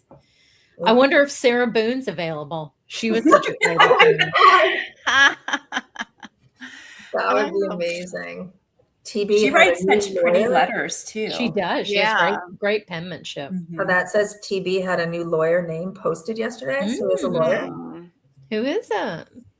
Camille Bosco. Camille. Oh, you're right. That's the other one. That's who he said he wanted. Oh, that was the one. I almost fell over. It was amazing. Yeah, I'm sure she's running to represent him. Camille will. Yeah, she'll be right over. Yeah. She'll be right over. And then did you see one of you posted the anonymous post in the Free Karen Read Facebook group? So it was by an anonymous member, and it said, does anybody know somebody who'd be willing to take a defamation case? Oh, that was amazing. Yeah. One of his ladies. Yeah. I have a feeling it was actually anti-Free Karen Read. That was right. That was being snarky. Yeah, they were It was snarky. too good. Yeah, they do let some trolls in that group post and well, that's the open one. Yeah, that's the one that is like the wild west in there. Yes, right. that one the admin disappeared. Yeah, I don't very think long time ago. It. Yeah, that one's crazy. Oh boy, yeah. So we'll see what this week brings. Is there any court this week for any civil or no, right? I don't believe so. Think so. No, it doesn't look like it. So I think the next thing with the witnesses, Karen's civil case against them, is her answer to the motion to dismiss. She got an extension, right? Yes, May something. So her reply is due in May at some point. I want to say it's mid-May. And then May 7th, there is a Karen Read hearing on Thursday, but I can't remember which one it is, but I have it on my calendar. But then he stated that his communication with Karen was due a couple of days ago. He said it was due in 6 days. So I think that May one is for the town of Canton. As far as the information, which sounds good. Right, and right. that's in the wrongful death case. And then he did get a subpoena. Yes. Friday. Yeah, he got a subpoena Friday, and I think he did have like 6 days to respond. So people online were saying it's more typical that it's at 30 days. So they think maybe he got it earlier, and he on day 24, he says he got it. So that's why he only has 6 days. That was some of the discussion today, because 6 days did seem a little short. Well, so maybe he did get it quite a while ago, and now I would assume they'll just do the same thing Karen did, right? That he won't testify until after his criminal trial. One would think. Yeah. One would think that he would try that. Yeah, for sure. I mean, he's definitely not going to testify. He's going to plead the fifth regardless, but yeah, I agree. I would assume no matter what he says, say that he can't do it before his criminal trial. Yeah. Which is next year for some reason. It's so ridiculous. December. December. Yeah. So crazy. Yikes. And I don't think there's been any response from Adam Deach as far as the phone call, but it is trending. So if you go on Twitter, it is definitely trending. So I would assume that he's seen it and heard it. So I guess, is our next show, Julie, going to be the one that you had worked so hard on that we didn't do, right? That we don't have to do anything to get ready for a show. Yeah. So, and I don't know when you guys want to do it. If you want to do it Thursday, next weekend, I'm going to a gala. So I don't. Oh, look at you. I know. I'm excited about it. So I don't know when we'll be back on Sunday, because we'll be staying the night in the city. Okay. The big city, Chicago. Yeah. Oh, I love Chicago. It's my favorite big city. Yeah. Well, we'll figure it out. Yeah. We'll figure it out. Yeah. Yeah. But we're all set for it, you guys. Yeah. So great. Yeah. I'm sure you guys will love it. I don't know if we'll get through the whole thing in one episode, only because we're talking about like 30 days of communications. So and a lot of interesting things that have to be explained that happen in those 30 days. So it might be a two-parter, but we will definitely get that one to you guys, because I am sure you will enjoy it as much as we enjoyed putting it together. Yep. Julie always says we and tries to make us all feel better when it was really her. It's Julie. So yeah. So I think that's it. Well, Yeah. that was good. I'm glad that we could read that for everyone. I think a lot of times people don't, there's a lot to read through. So I think it was good for everyone to hear all of the thing, and I mean, that's not even that's maybe a quarter of what's going on. Right. Right. If. So I can't. Yeah. I mean, they basically wrote like, everything that we're going to be using is not in this filing. Well, like it was when Julie did that paragraph about, Jen McCabe's a murderer, she's a murderer. And like Julie said, he said that probably 1,000 times. Oh yeah. Easily. Yeah. I mean, I don't know what Karen and Aidan are going to do. I mean, you're talking about like, this is going to be the next 7 years of their lives. Is going to be civil litigation. Just wow, what a mess. Like I said it a couple shows ago, like she should have just gone away very quietly. Just faded into anonymity, because this is it's not going to go her way. It's just not.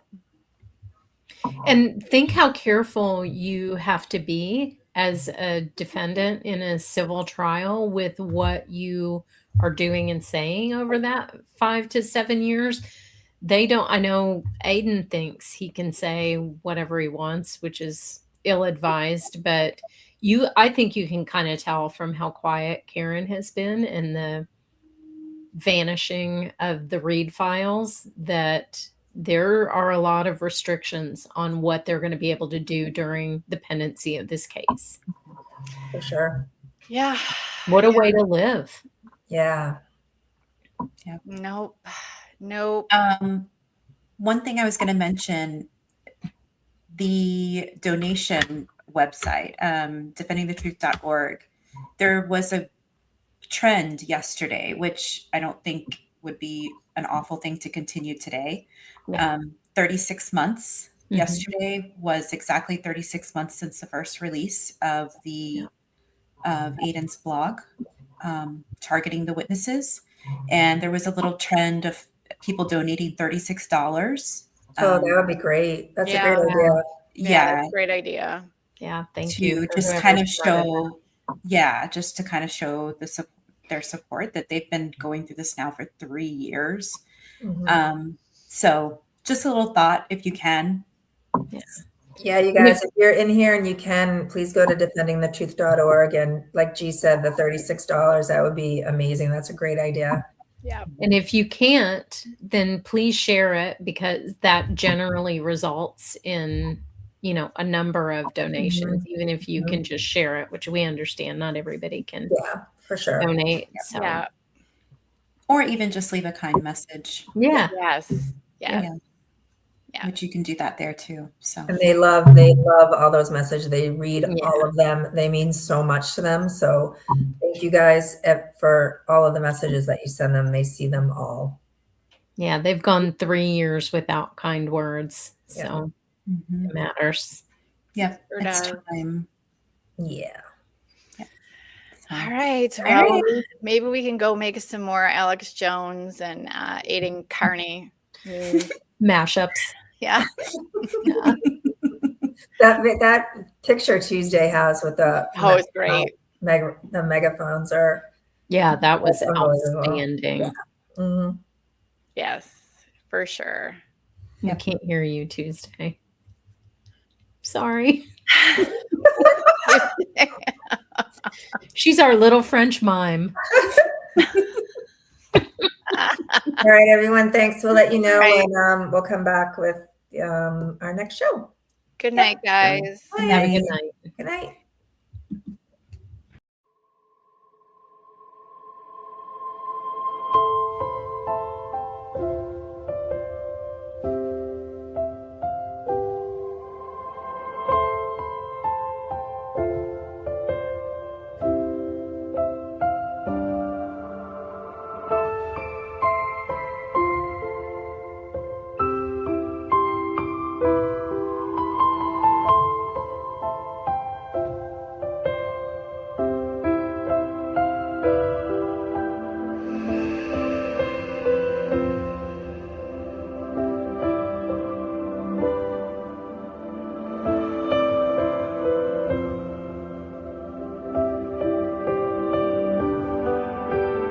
you.